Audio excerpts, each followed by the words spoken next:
Yay. Hey, everybody. Welcome to our amazing Tuesday webinars, a part of our webinar series at Amana Bible Institute. We are bringing ministry into the digital age tonight. And so you're already pretty much there. You're already pretty much digital if you're watching this. So why don't you go ahead and flex those digital muscles and share this feed. We are excited. I am personally excited to talk about what I like to talk about all the time anyway, and that's really simply how we can reach people more effectively and even more authentically, even when we are online. I'm so happy to be joined by Dr. Leary tonight, who is the founder of the Amana Bible Institute. It is a ministry that's geared toward equipping people to understand how to use their gifts, use the word of God in modern times, understand it from an academic standpoint, and how to apply that to their lifestyle and the lifestyles of others. So it's always cool to be able to hang out with the Amana crew and talk about, what it is you love to talk about. So I'm here bringing your ministry into the digital age. Did I say who I was? I don't think I did, but I'm El Michelle Salvant, Professor L, as Dr. Leary calls it, and just love to talk about all things media, all things journaling, all things really inner healing, all things mentoring when it comes to young people. I love that. And all things serving. I've been serving in ministry for the past 17 years. And I'm so blessed that I can say with all confidence that everything you see me doing here came out of that. I wasn't necessarily doing those things until I entered into this kind of lifestyle of faith and began to serve and began to see what kind of things were on the inside of me. So, yeah, that's a little bit of my backstory. And we are looking out and looking around. How's it going, Dr. Leary? How are things out there? I know you are gathering in the digital audience, which is what we do, right? Yeah, things are great. Yeah, I like your setup there. Nice, modern, lifestylish. You got it going on over there. I see you. It looks Awesome. really Thank cool. you.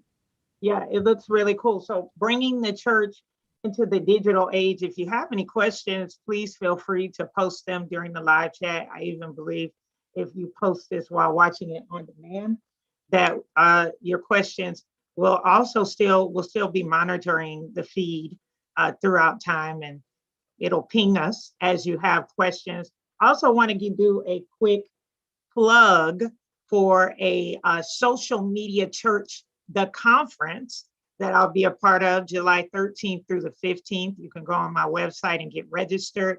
It's just such a cost-effective conference experience, all virtual, 3 days, talking about content, talking about platforms, talking about strategy from some of the top leaders in media ministry. You cannot beat that. So I'm excited that that'll be one of my next major talks that I'll be having. So July 13th through 15th, social media church, the conference. So check that out on my website. But today we're getting a little bit of a glimpse into what it means to bring the church into the digital age. And so as we do this, we'll go ahead and navigate through the slides. As I was thinking about this topic and thinking about even the first word, bringing church into the digital age, didn't have to do much with that. I think I could just give you two numbers there. 2020, it did everything that we needed. If you weren't going to come into the digital age before 2020, you definitely had to come into the digital age as the year 2020 went on. The pandemic caused us all, as we know, to shelter in, to social distance. And I like something that our pastor said as churches began to find new ways to connect and reach new members or new partners of their congregation. She said, the church isn't closed, we've expanded. And that is the absolute truth.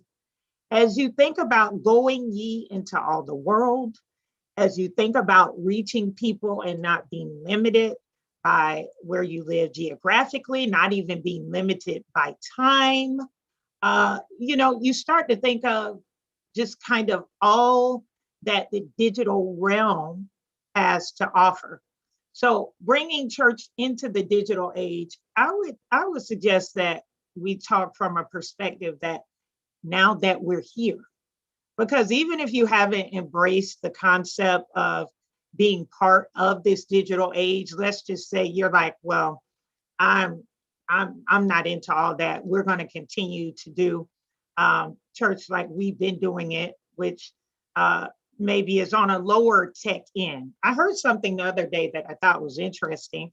I heard something called lower tech and higher tech as it relates, as it was, we were talking about creating something.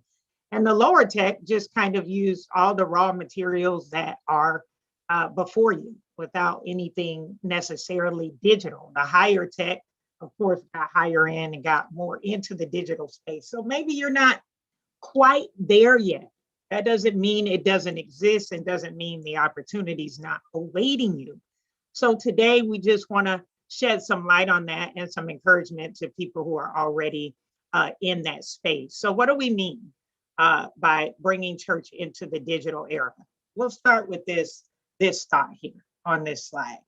So my thought is be where the people reside. There's something in pop culture right now that says, where the money resides, where the money resides.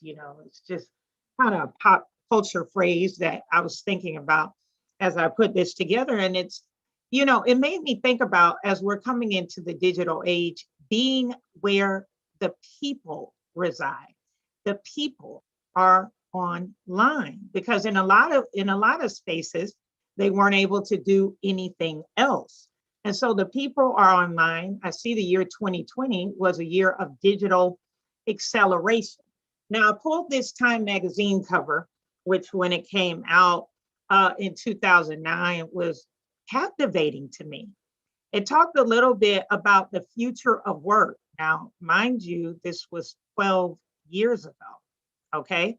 And in that, you see a man standing there, and half of him is kind of like casual, and the other half, which seems like it's on the bottom or not primary anymore, is what appears to be a business suit. And if you look at the image, it says, throw away the briefcase. You're not going to the office. What? This was 2009. You can kiss your benefits goodbye too. And your new boss, it says, won't look much like your old one. There's no longer a ladder, and you may never get to retire. This is talking about the future of work. But there's a world of opportunity if you figure out a new path. And so it makes this kind of profound statement that speaks to the opportunities and the challenges that could come with this new space. And so I submit, this was, of course, based on the future of work, but and that was 12 years ago. So as I put here, the future is now. So as we take a look at the things around us, yes, our digital presents more opportunities.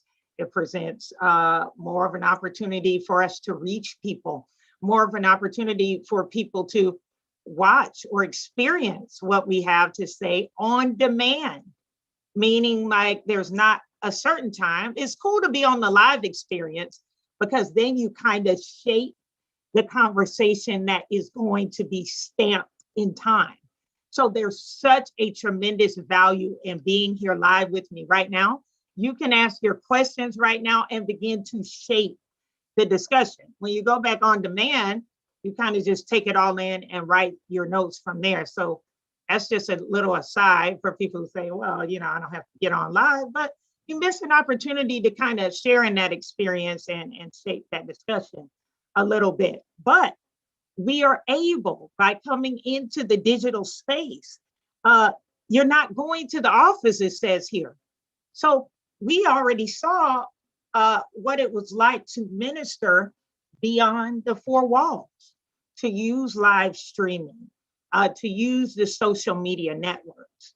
I would say coming into the digital age is first and foremost about acceptance. Acceptance of what it says here on the article, the acceptance of a new path, and the acceptance and the vulnerability to figure out that new pathway.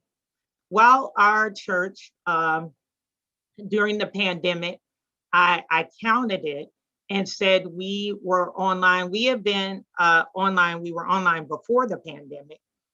But when the pandemic hit at the beginning of April, we began to conduct at least 2 services online every week, really up until now. So we were streaming before, but we never stopped over that time. We've seen our reach grow, our influence grow. We've seen even an increase in giving. But here was the key. We didn't take it like this was something temporary to do. We took it like this is the new path. This is the new pathway of connecting with people who we might not otherwise see, but we are called to minister to. So be open to go ye and be where the people reside. And speaking of, I just want to go to my next slide here. Again, if you have any questions, just laying a little foundation that if this was the look of things in 2009, then I think we're probably in jeans by now. Definitely no briefcases, probably holding a laptop and a ring light in one hand, among other devices to try to connect with people. So let's move on to our next point here. So we set the foundation and we realize that people are out there, and we realize whether we want to do it or not, that isn't going to take the people away. That's not going to stop the train from moving. And so now I thought this was very profound. This blog entry by J. Jude, jjude.com, exploring different channels. What is digital? So according to Joseph Jude, digital is a blend of devices. When we talk about coming into the digital age, it's not just one way, it's a blend of devices, places, and persons leading to a new business model or church strategy. And we'll provide the link to further reading on this in the slides. But here's the thing. When you think about digital, you're thinking about it from a standpoint of 3 different things.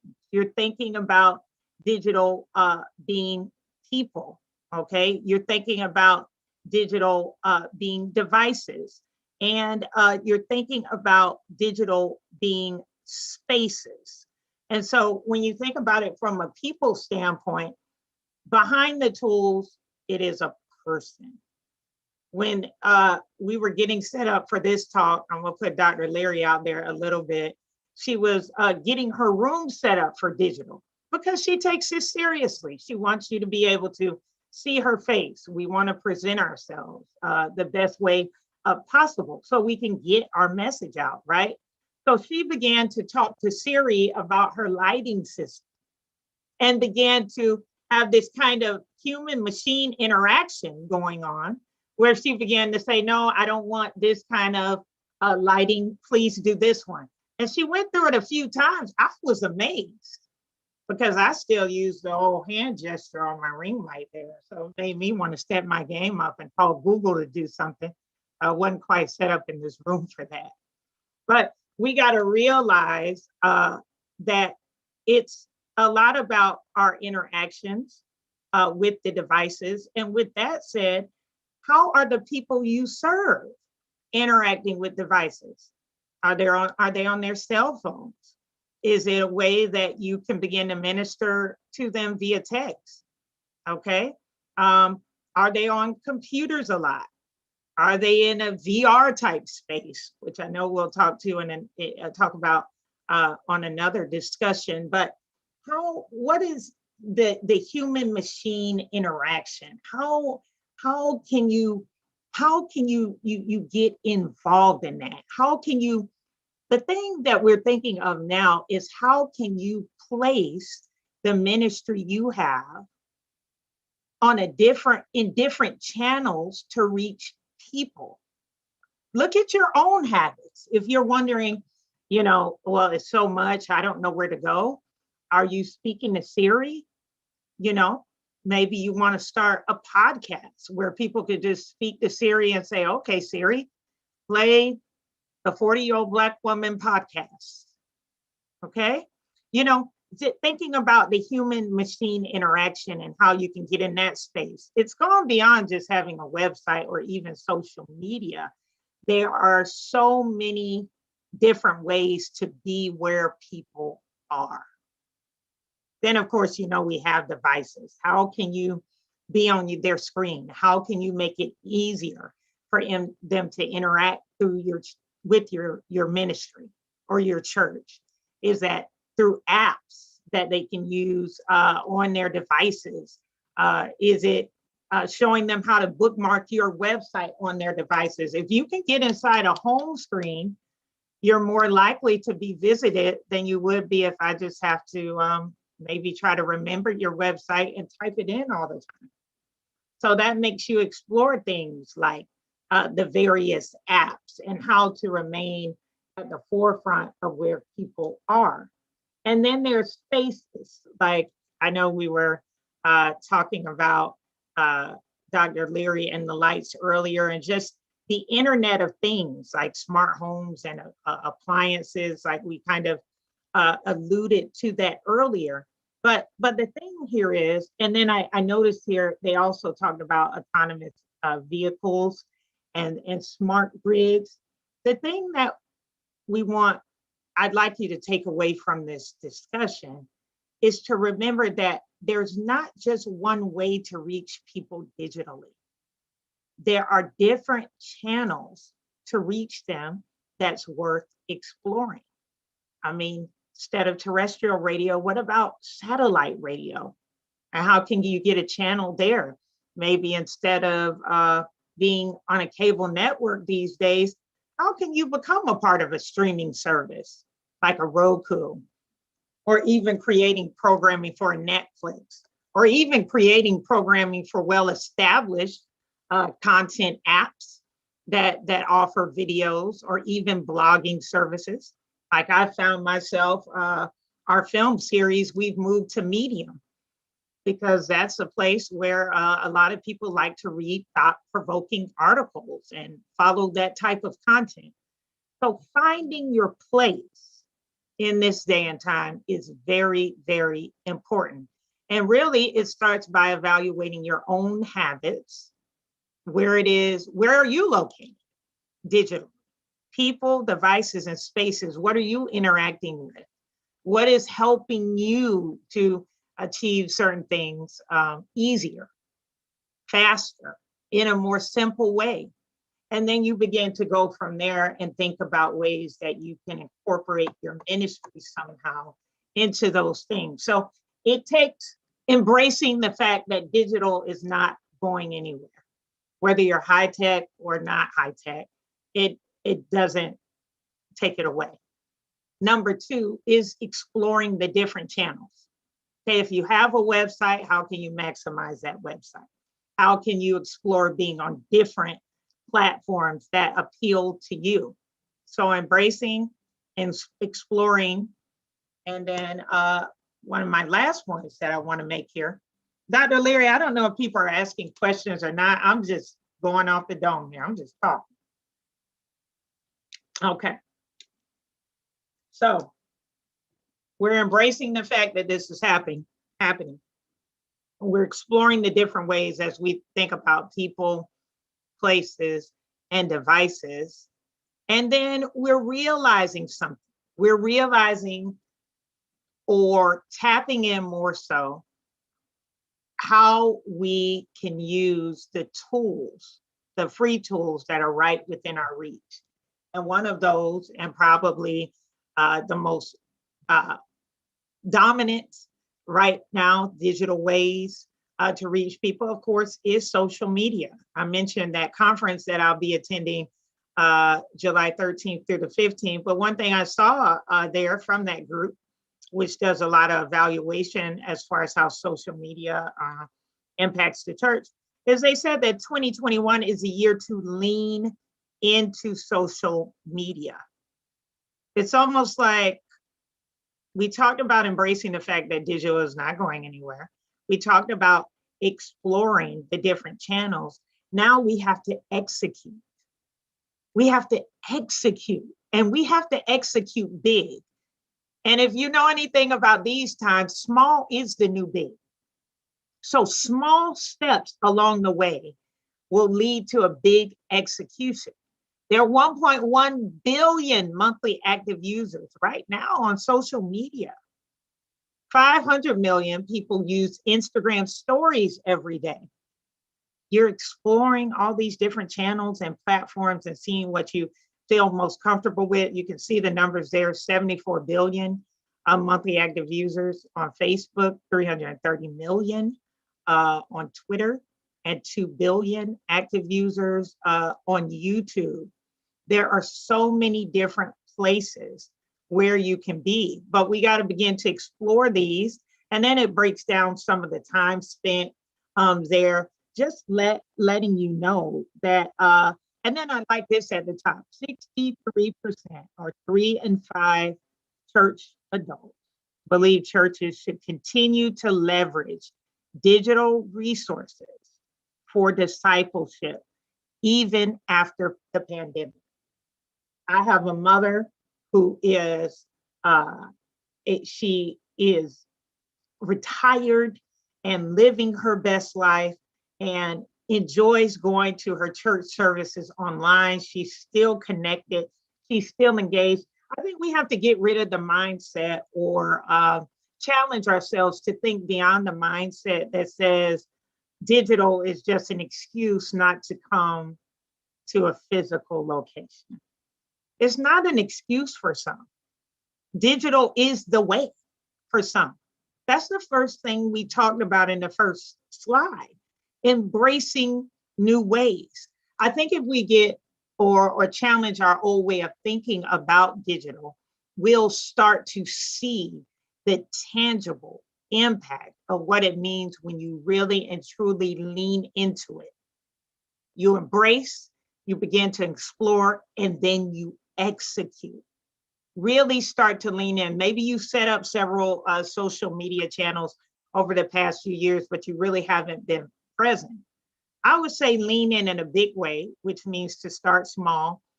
Pick a network. Maybe you have a presence on a lot of networks, but pick one network where you can be present and build week after week. You know, if you do one post a week, starting now for the next year, you'll have 52 posts out there. It may not seem like a lot, but certainly looks like a lot when people come across your feed for the first time and then they begin to scroll and see all you have to offer. And I want to say something about that. 9 out of 10 feeds I have found, I just kind of found them, but I know it was divine, you know, like how I came across them.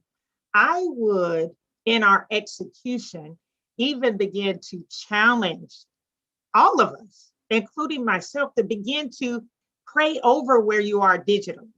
I'm not trying to, you know, make anything super spiritualized, but I do believe in the power of prayer and believe that if your genuine idea or genuine motive is to reach people and connect with them and bring them hope or bring them the message you have to help them move forward, that it is a good idea to pray over any and every place where you're located doing that so that God can help you to make the connections that you need to make. People will find you. And the truth of the matter is, if you build it digitally, they will come. But they'll stop coming if you start building and then you stop. So the more you build, the more people will come. So 3 points, embrace it. Digital is here. I don't have to bring you in. I had a whole year that pushed us all in. Okay. Explore people, places, devices. What are your habits? Where are you showing up more online? Maybe not to deliver content, but where are you receiving content? How do you receive your content? What resonates with you? These are the platforms and the places and the devices that you may need to start considering how can you get ministry there. And then execute in a big way, which starts small. Realize that the people are out there. These are not just numbers on the screen. These represent real people. So let's lean in, let's execute, and let's see some results. I believe that we are going to see some real results. So that's what I have to say about this digital revolution. Now, Dr. Leary, I know you're a believer of this, and you're consistently putting out content on for Amana. And at one time, we're putting out content, but maybe not as much. But something flipped for you, and I know you have some points that you want to share. But I would just like to kind of ask you, what was it that triggered you to say, maybe I'm really going to lean into this? And then how's that been working out for you?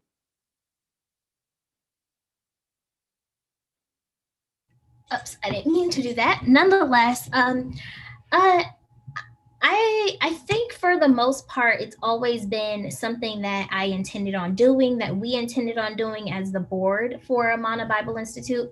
Amana is a nonprofit, so we do have a board that helped me make these decisions, and we've always wanted to advertise a little bit more.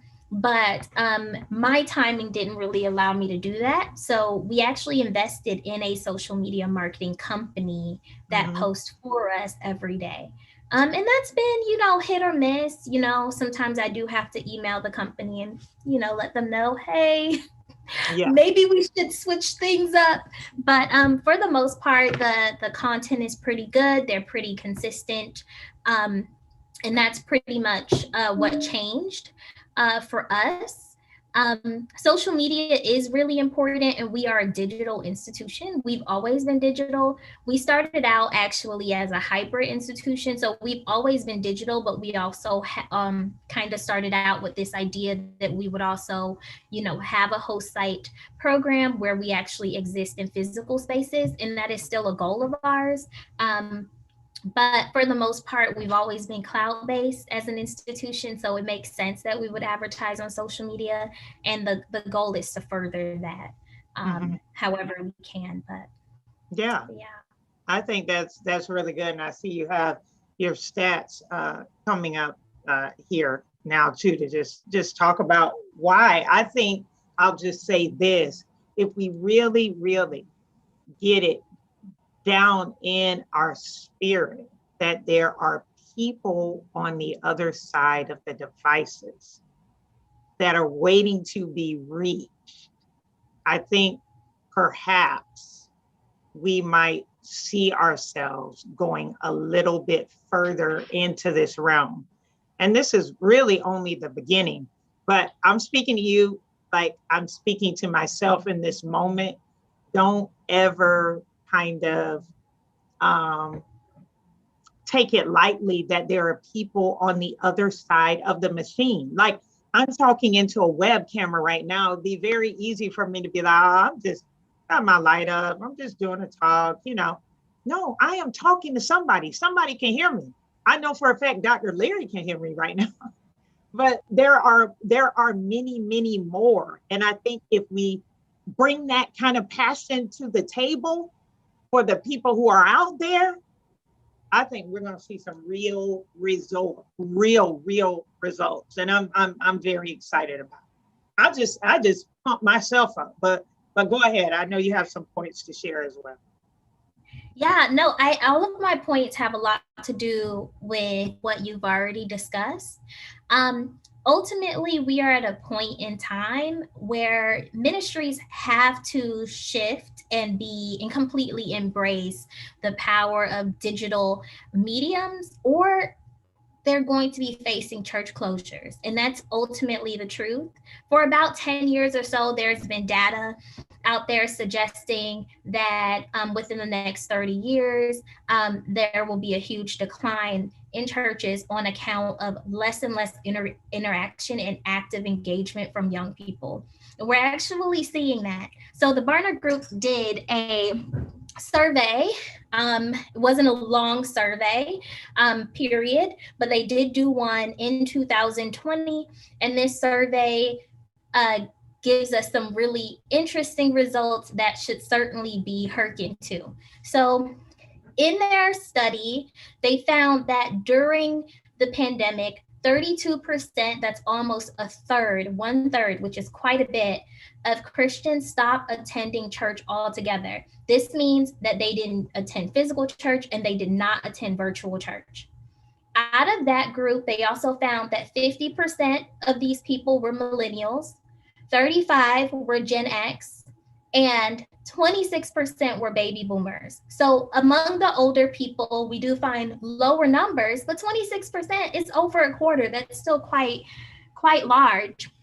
And as you see, the millennials, I'm proudly a part of that group, are really unplugging. They are really disconnecting, and this is for a reason.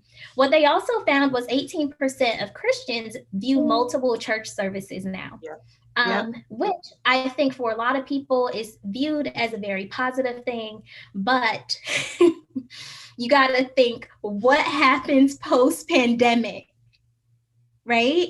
Like what happens to this idea of having a church home? In my opinion, we need to rethink this whole doctrine in itself.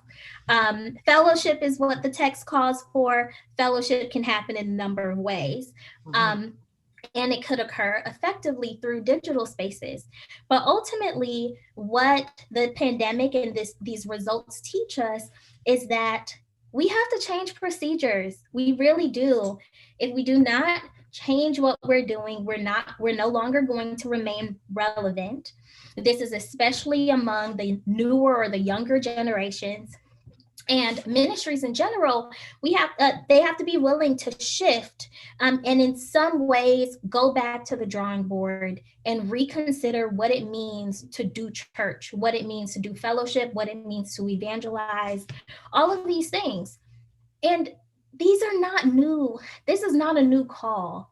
In so many ways, you can kind of read and see this call pretty active in the New Testament. I mean, we have the Gospels, we have the letters of Paul for this very reason. People are doing something different. They are talking about this Jesus character. They are producing doctrines that's within this Christian religion. They're naming who they are and what they believe and differentiating themselves among other people because they must. If they did not do this, Christianity would not have gained the relevance that it gained in the Roman Empire. In addition to all of that. Go ahead. No, I was just going to say to that point, that we realize at one point in time the Gutenberg press was high tech. Yeah. I mean, that was high tech. Like, so you mean you're going to print Bibles? I mean, okay, we're going to print this out, the Word of God into an entire book. Like, and so what we have to understand is, and now it's commonplace. We have to understand that pretty soon, some of the things that we're doing are going to become commonplace. All I'm saying is make it a part of your strategy now. Don't let your lack of knowledge, it's not your knowledge that is going to do the winning through digital.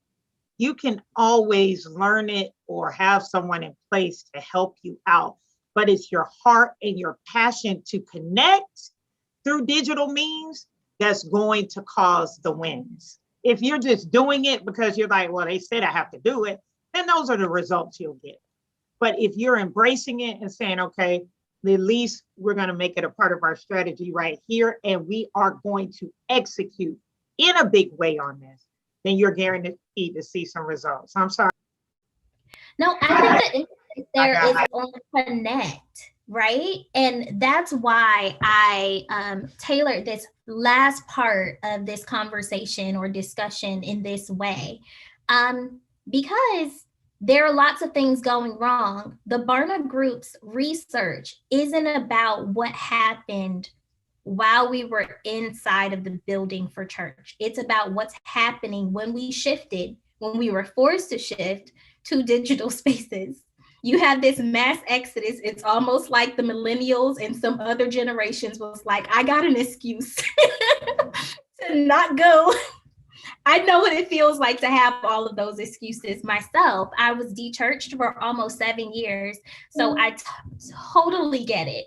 And I have to be honest, you know, I'm not a huge fan of digital church, but I also think that digital church just needs to be done differently. And over time, it will be done differently, because we're all going to be working hard. We're all going to be reevaluating what we're doing, and we're all going to be working really hard to maintain relevance. And by the way, my church is great, but it's digital church in general that I find to be, quite perplexing, and disengaging. So let's And talk you know about why? And you know why, right? Because a lot of people are trying to make digital church physical church. right. It's essentially live streaming physical church. Right. There's And no so you say if I usually do a 2-hour service, I'm doing me a 2-hour service digital. Oh, digital. I mean, it cuts out a lot of the fat.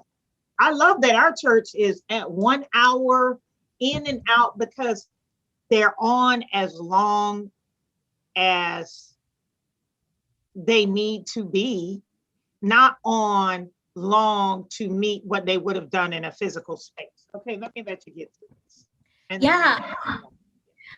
I think there are some really interesting pitfalls to all of this, and I concur with everything you're saying, Professor L. And they're kind of embedded in these pitfalls. So the first thing, and I know, Professor L, you've heard me say this time and time again, and it's because of my own spiritual life and the way that I encounter God.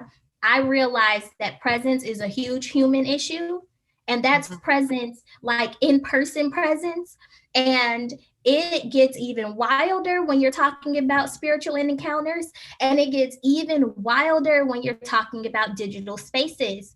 We have problems maintaining presence in non-digital spaces. And now we're forcing people onto these digital spaces, and we're not teaching them how to effectively plug in. And it's because in the West, plugging in isn't something we really do anyways. We're really busy. We have this schedule. We do things out of obligation, and attendance has been likened unto fellowship, which is not true. Just because you go to church doesn't mean that fellowship is truly happening. Stay right there, sister.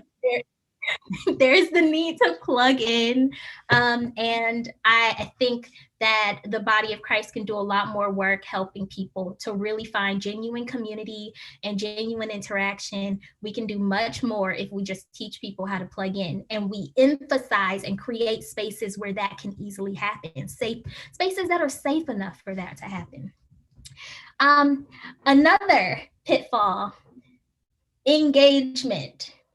So we use social media. There are some comments that are given. A lot of times these comments go by so quickly. People are quickly writing what they're feeling, or repeating what they're hearing. Some people get it, some people don't. Everything's moving so quickly. There's also the use of emojis, which are tough and ambiguous, just as ambiguous as the English language, maybe worse. Language itself has all of these ambiguities, by the way, but English is tough and emojis are tougher, right? You have all of these. I love them too. Like I can't use them. We use them because they're ambiguous. We use them because we think they communicate what we feel, but they're also kind of a way to kind of skip out on things. Like, you don't know what to say, LOL.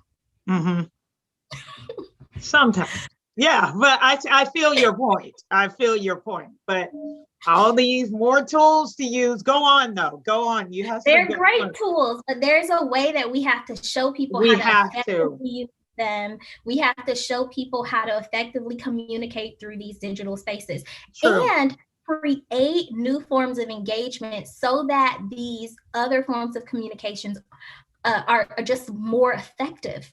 True. So True. there's also a lack of active questions and answers. I Mm-hmm. get this all the time because ABI is a digital school. So we meet all of our students in Zoom or in some kind of face-to-face real-time medium. And sometimes it's hit or miss. For the most part, there's always meaningful conversation. But Mm-hmm. sometimes your students are just tired, overrun by their day-to-day, and they bring all of that to your classroom and you feel like you are boring the crap out of them. You're asking questions, no one is answering. And so you kind of get the inclination, well, then maybe I need to stop asking questions, right? Mm-hmm. So there's this fear, and in so many ways, the lack of effective or active questioning and active answering. That's a form of engagement, and it's kind of missing, especially in digital church services. Um, there's also this trouble with properly assessing the effectiveness of digital church. This, of course, is because it varies by digital medium, It does. and also because of the target audience. But one of the things that I find is, people erroneously think of high levels of engagement because of use of Facebook or Instagram or Twitter emojis as active engagement, as effective engagement. And that's not true. Mm-hmm. So there's the need to be able to look at the analytics and rethink or reconsider what they might be saying. And also, in that case, the need to create new mediums or new forms of evaluation. There's the discomfort with developing new tools for active engagement. People know they need them, but the question is, how do I create them? How do I think through this? There are lots of people who can help you with this, including me and my new business, Emergency. This is what we do Mm-hmm. specifically for ministries. So join us. Emergency.co or co dot, yes, emergencyco.org. So sorry, you guys. Yeah. Nonetheless, We'll put it in the comments. yeah, Go we'll ahead. put it. There's also this fear of shifting to new platforms. Mm-hmm. What happens if I make this shift?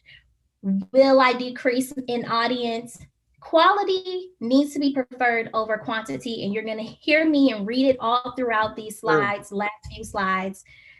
People choose things like social media, Instagram, Twitter, because they can get a lot of people Mm-hmm. to watch it. If it's not, in real time, it's the replay. But that means almost nothing. If you can get really good quality engagement with 2 people, that's better than 2 billion people watching your video. Yeah. So I think we need to kind of rethink what we're doing. And by rethinking, it kind of requires that we create some kind of evaluation plan for engagement. So an engagement plan. We go Mm-hmm. back to the drawing board. We ask the tough questions. Identify your aims. What do I want? What are my goals? What do I hope to achieve? Who is my current audience? Who is my target audience? Which of these goals are long term? Which are short term? What's my mission? How do I make sure I'm focusing on it? Yeah. And reminding yourself in that whole process, quality is better than quantity. I can tell you ABI has quality classes. Our staff is extremely, educated, and all of us own businesses. And our class sessions so far are quite small, but students leave heavily affected. So much Mm-hmm. so that after certain classes, like Professor Onika's prayer class, I received so many testimonies of what students experience in this class of maybe 6 people at the most. Yeah. So quality is better than quantity. And we are a school that will just teach the one. Yeah. We are not Mm-hmm. canceling your class if you are the only registrant. We're going to press forward. We're going to answer your questions, and it's going to be a nice, intimate learning gathering Right. for And us then to you have to together. know that, like Dr. Leary is saying, I think a lot of times in society, we measure, we have these different things that you're measuring your success, maybe, especially in digital spaces. You can automatically see how many followers someone has, how many friends, you know, you see all the numbers and you might think, well, hey, why don't I have this many or something like that? I must not be doing it right or well. But to Dr. Leary's point, the quality over quantity, that's only going to happen when you make that sort of connection within. Like, it has to start within. I have seen people that I know build from no followers to in the thousands, even on a YouTube channel, even on Facebook, are maxed out at friends. But they were so keyed in and tuned in to the quality they knew they had for people, not being braggadocious or anything like that. But they were so keyed into that. They kept putting it out. They kept doing what they do authentically. They didn't necessarily weren't so concerned about the algorithms. They were concerned about, as Pastor Nikki says, the God rhythm. Okay. And they just kind of went with their own flow, and their communities began to build. I think that I'm hoping that this discussion is charging you up like it is me, to understand that really, once you truly tap inside to the quality and you execute in a big way from there, because it really starts with one right here, you know, I know that you'll begin to see results. But if this is just an aside, or, just something that you want to do so you don't seem like you're being left behind, then those are kind of results you'll get. And people can feel that. People can feel it. They know the real. I mean, they do know, and so yeah, I'll just say that. Yeah, no, I totally agree. And I think what is important, oh no, there's an echo. I, are you also, okay, I think it's gone. Um, I think what people generally do when it's an internal thing, they know their product, they know what they're selling, and they stick to that, Yeah. which is part of that tough. It's part of the tough questions thing. What we must also do is we have to, after we've asked these questions, then at that point we can think through questions like, what might be the best medium that will help us achieve this goal? And in this case, for a lot of churches, it means asking, what's the best medium to increase engagement? Purely digital, if you are purely digital. And I believe there are going to be lots more unconventional churches who are going to be just purely digital. They're never going to go back into a building, and that's great. And for those who are in the building, how do we do this in a building while building and ensuring that there is active engagement in those digital spaces? And there's a lot of different mediums. I'll go through some of them that might be helpful. But doing your research and realizing that the resources are around you is helpful in that process. Like talking to a 10-year-old will clue you in on the need to do some kind of social media outreach. Yeah. A 10-year-old can help you with that. So not being afraid to ask your community questions. And sometimes that means asking your parishioners, these are our goals. Do you have ideas of how we can meet these goals? How do we increase engagement? How do we keep you, plugged in while we're having our church service? At some point, it had to be an internal thing for me because I was busy. And the only time I had to wash my hair happened to be during church service. So I'd be listening while washing my hair. That was not active engagement. And I had to be intentional about sitting myself down and actively listening, actively taking notes, actively engaging. And sometimes you have to verbally say those things because it doesn't naturally come to everyone's mind that they're not actively engaging just by means of attending. True. A lot of people connect attendance to fellowship or to community. I come to a group of people, now we're in community. That's not what fellowship really is. So this has to be kind of taught to people. Another thing you want to do after you've asked the tough questions, you found the best medium, or you researched some, you've done your due diligence there. You want to think critically about how people engage those mediums. How do they access them? When do they generally access them? Professor L's, one of the slides that Professor L gave you, I think 2 slides, gave you some stats that kind of gives you an idea as to how these apps or how these mediums are engaged. But also, how do people actually interact on them? On Facebook, it's often through these kind of weird emojis that kind of make sense, but are still fairly ambiguous, as is most emojis. But you can also make comments. But this is the thing. A lot of people don't think of other sources that Facebook has.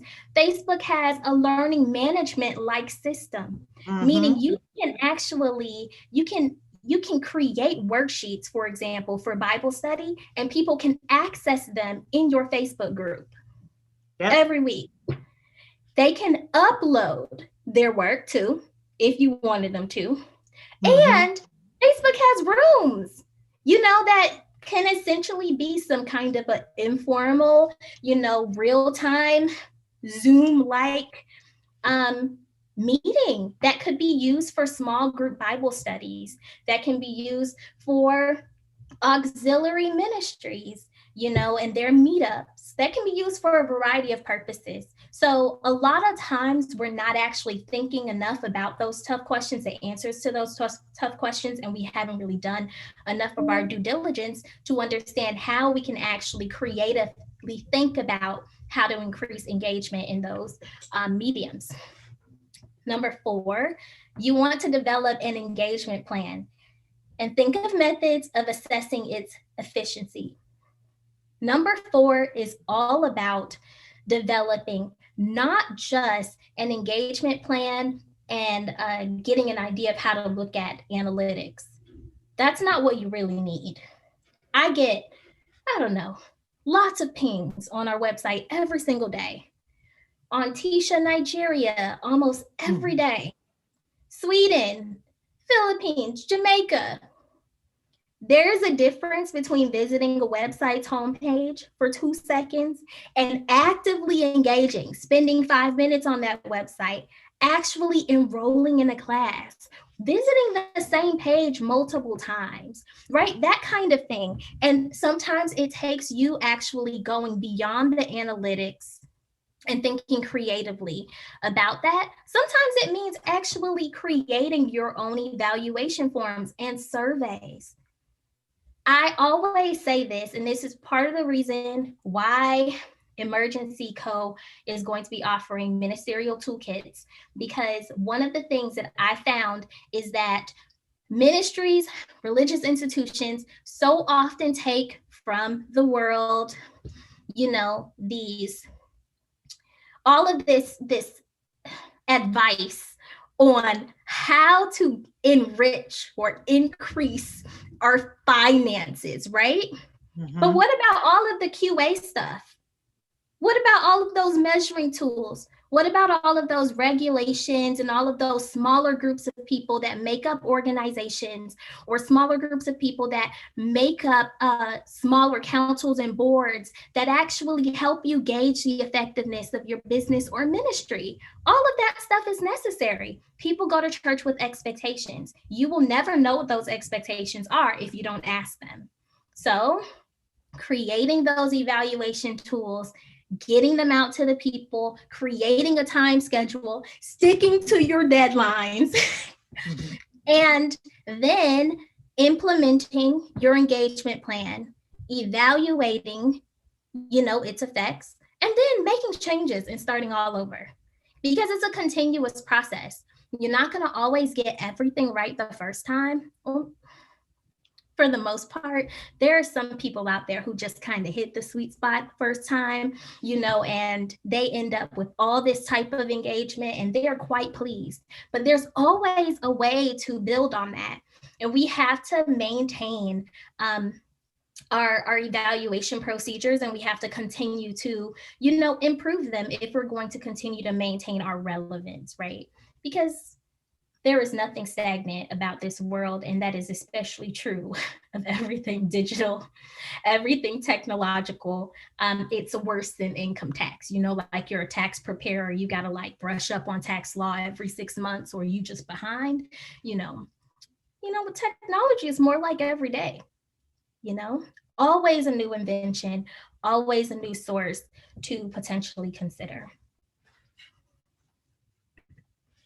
So, you're creative, create, keep creating, and do that by asking questions, experimenting, because experimentation is totally allowed, and remembering that quality is way better than quantity. The quantity will come as you prioritize quality.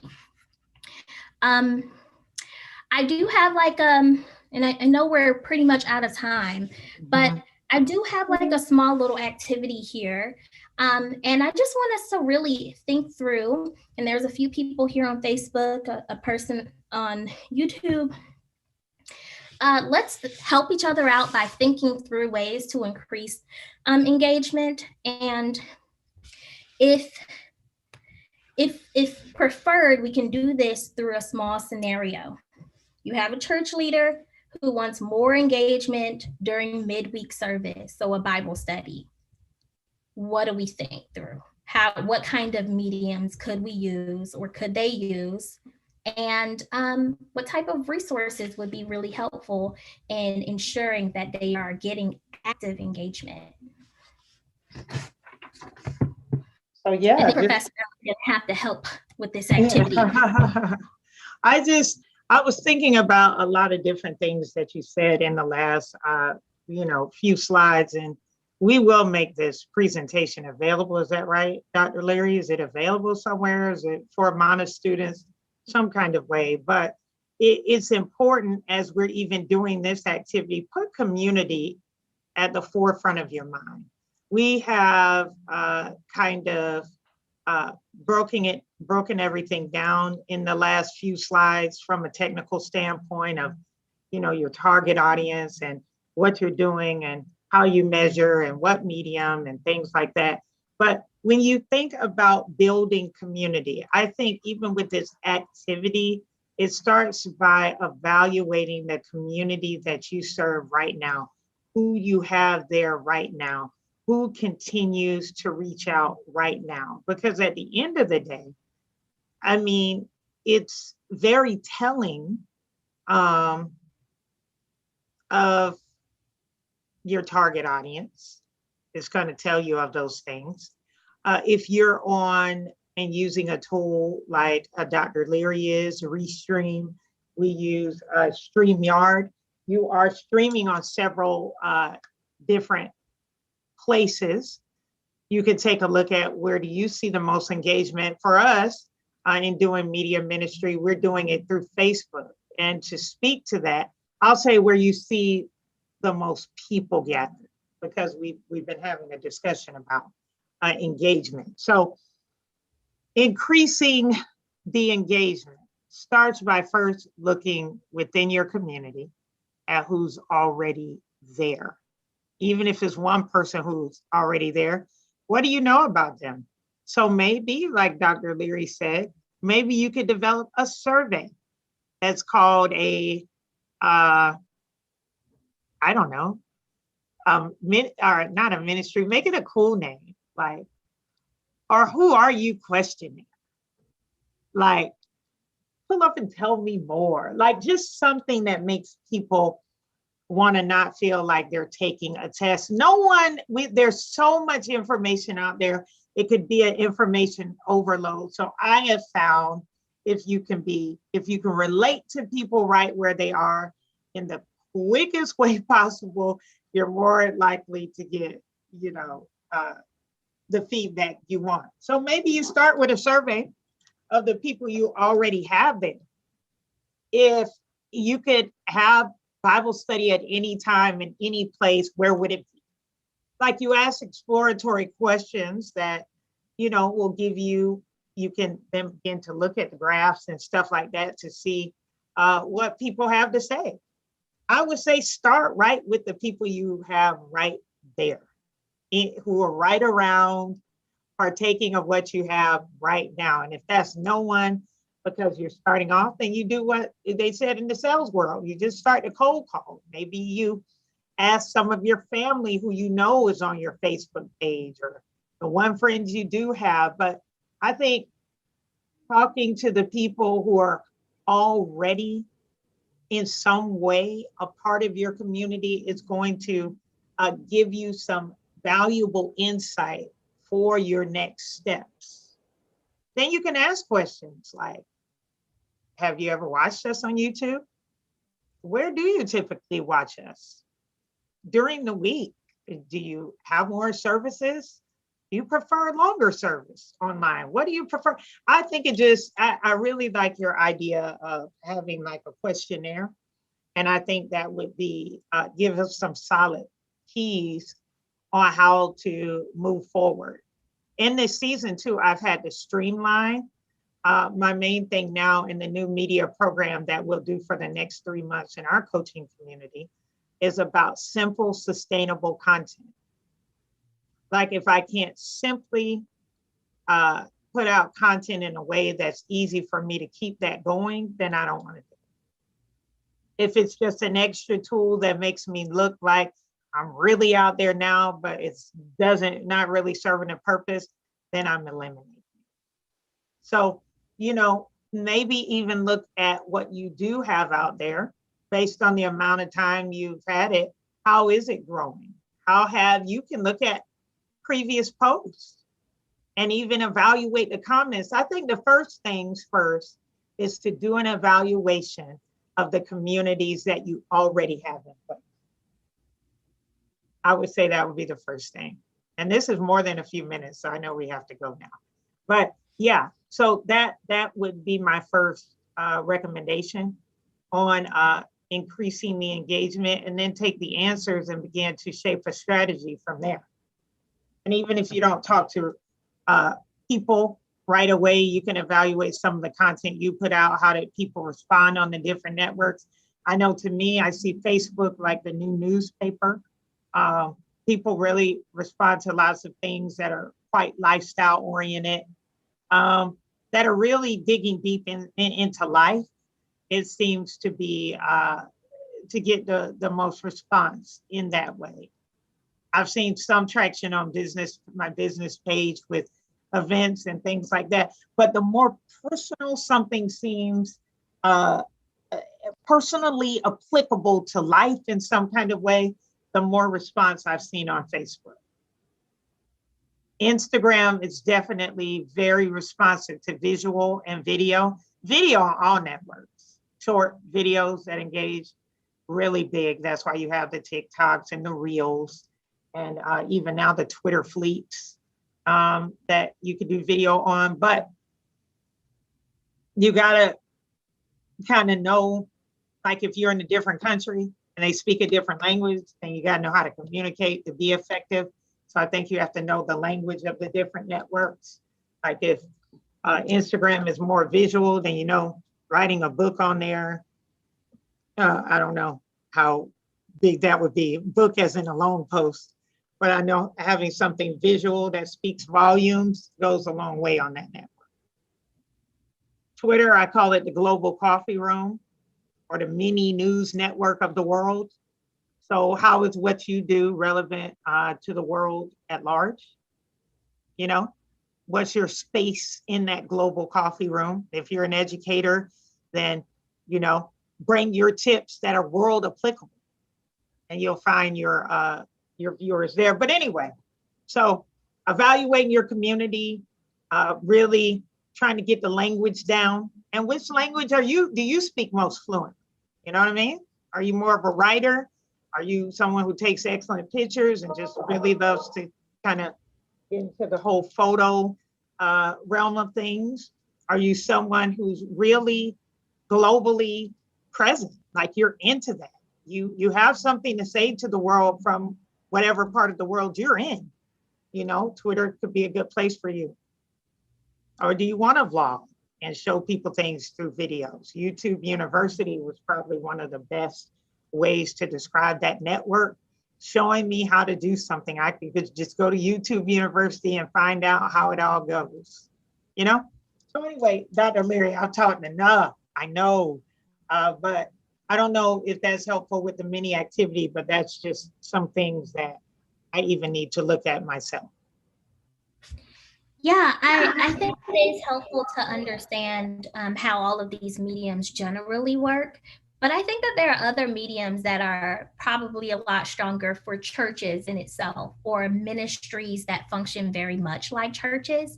What you get in the in-person service is very, very different in so many ways than what a lot of people are getting in their digital service. And I think it's been, in one way or another, you know, there have been people who've been longing for that in-person feel, and then on the other end of things, there are people who are longing for an alternative, because they've been longing for something that's more of an elevated in-person experience, which I think can totally happen through online or digital platforms like Facebook. I've already mentioned the use of Facebook rooms, really, really great for small groups. If you wanted to have a small group Bible study, for example, and you had a larger church, you can divide your members into smaller groups and have them, you know, each, you know, learning and growing with one of your ministerial leaders.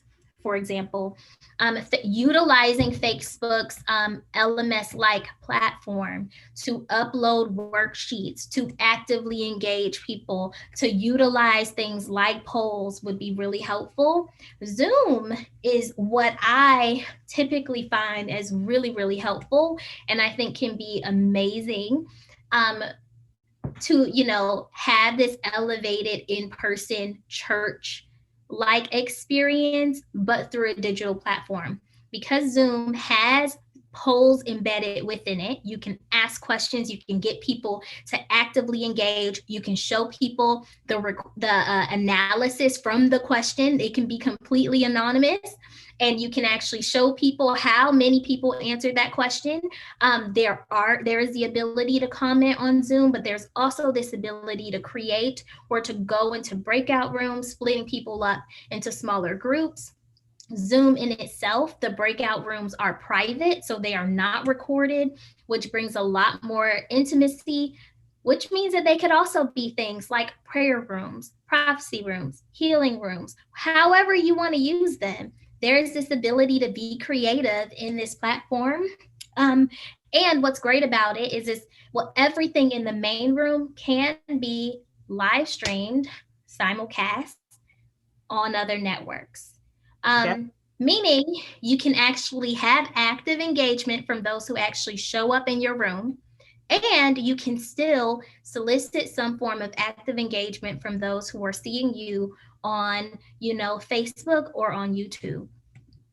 So Zoom offers a lot, but another idea is to use something like, I don't know, Doodle Poll or a Survey Monkey, asking an explorative question, asking a small question or two or three, sending the link of the question to your parishioner's phone through one of these text apps or SMS apps, and having them to answer the question in your presence. Like if you didn't want to use something like Zoom for that purpose, the polling, that is, you can actually send people a question that they will quickly answer by just clicking a link on their phones. Or if they are Apple heads like me, on their tablets and or MacBooks. So So there are lots of options, and there are many other mediums out there that could be very helpful, but there's definitely the way to increase engagement and to have active engagement on sites, and still stream to social media. We know social media is big and necessary in so many ways, but social media makes it really hard. The analytics for Facebook and Twitter do not give you active engagement and active engagement in the way that we should see ministry, right? Because you can hurt anything. Yeah. Right. And that just goes to show we have to rethink these things. I would recommend a book, Social Media to Social Ministry by Nona Jones. I think that's a very prolific book that you might even just read to get a different mindset about this thing. And the Social Media Guide by Neil Smith. Two very good books as it relates to that. But we just got to rethink some things. I mean, I think it's just a new space that we just have to rethink and continue the discussions about. But like we said in the beginning, embrace it, explore, begin to explore, and then execute.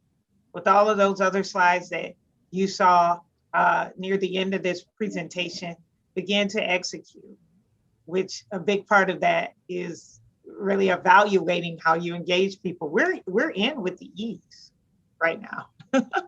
we got a lot of ease going on. But yeah, I think that this was a good talk.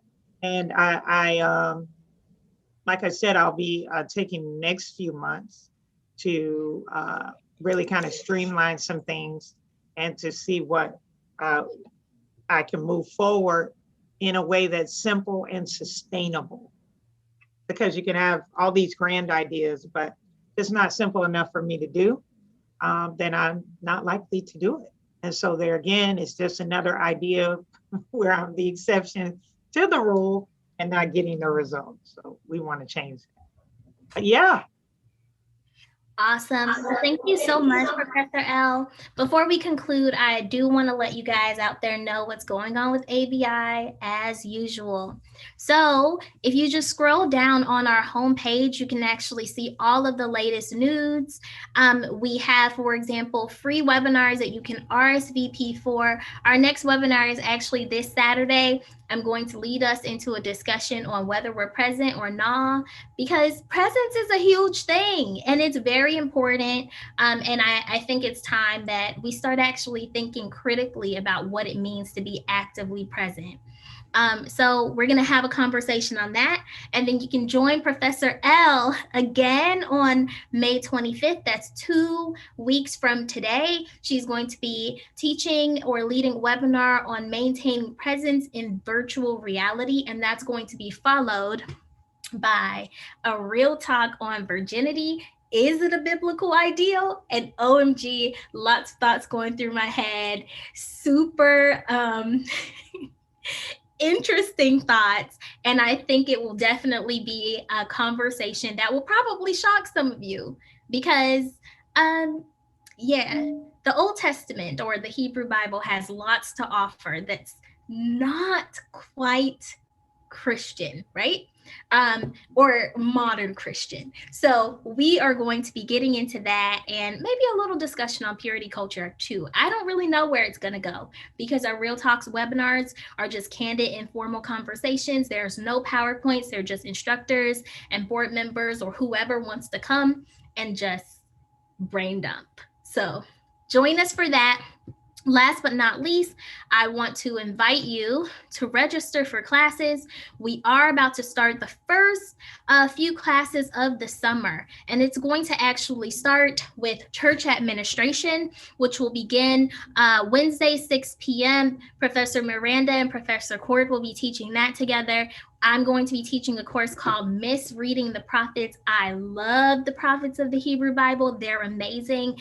And this course is actually going to focus on the Hebrew Bible because later on in the summer, we're going to offer a course on misreading Jesus and Paul, which Professor Onika is going to teach. And it's going to be wild because we misread all these folks. And Professor Onika is going to be offering a course called Back to the Text, Understanding Prayer. Which what is a phenomenal course, got tons of reviews.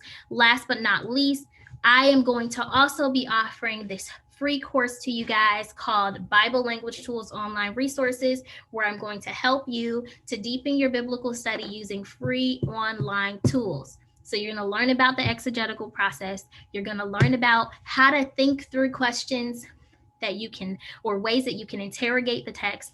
And you are also going to learn about how to find informative resources that can help you develop understanding of the social and historical context of these texts. So join us, register for these classes. We do have many, many plans that you can join individually. The classes are $70, except for Bible Language Tools, which is free of charge. But if you enroll in one of our Grow plans or certificate programs, you can get the course as low as something like $44 a month or $60 a month, depending on the plan that you enroll in. So we hope you have a great day. And yeah, we hope to see you on Saturday for Are You Present or Nah?